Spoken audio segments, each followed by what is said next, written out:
Hi everybody, I'll just give you a quick introduction for who I am and I guess my purpose here tonight. So, as Aaron already said, I present some poetry.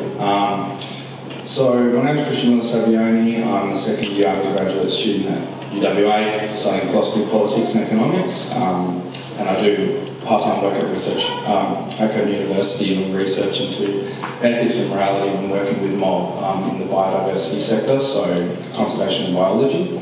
I've got two pieces here today that I'd like to perform. One being a poem I wrote recently, and the other was a speech that I gave, but I'll tell you more about that when I get to it.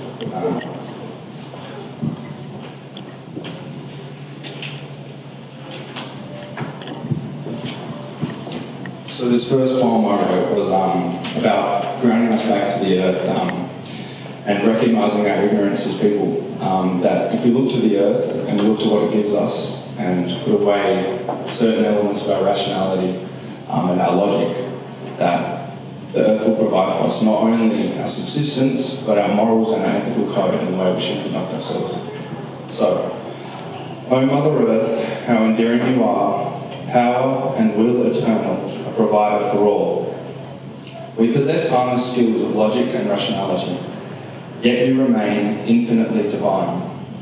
A material figure of beauty and justice with no bearing of insignificant affairs.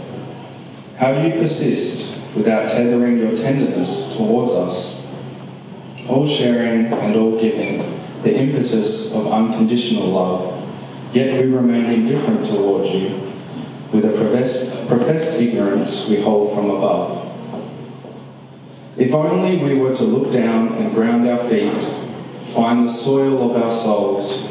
As we look to our interior, hope will rise above, and once again we will embody the maxim of enduring love. Thank you.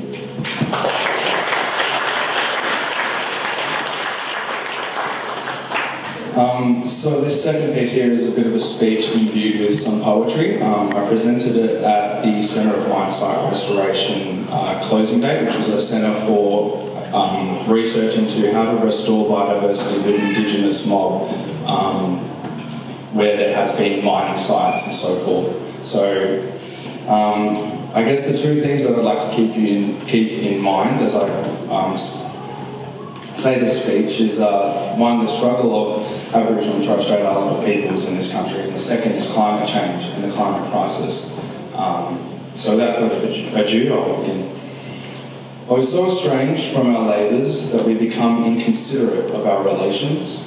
Are we so ingenuine in our deliberations that empty promises define our dialogue?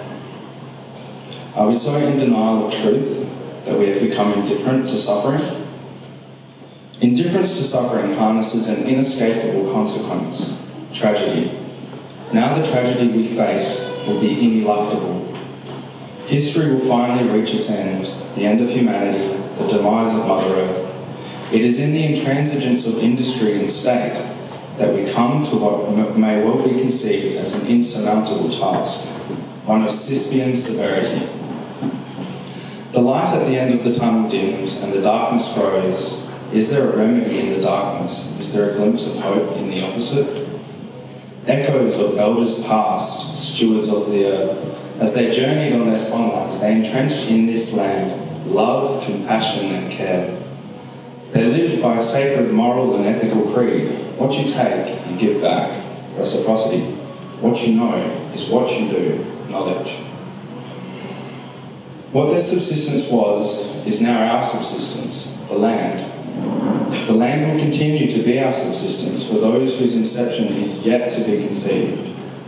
Subsistence is intrinsic to the human essence, and it is a universal right that we owe to those who will inherit this earth. The beautiful irony is that in death, you will decay into the very earth in which you subsisted in life. We owe this irony to the future of humanity.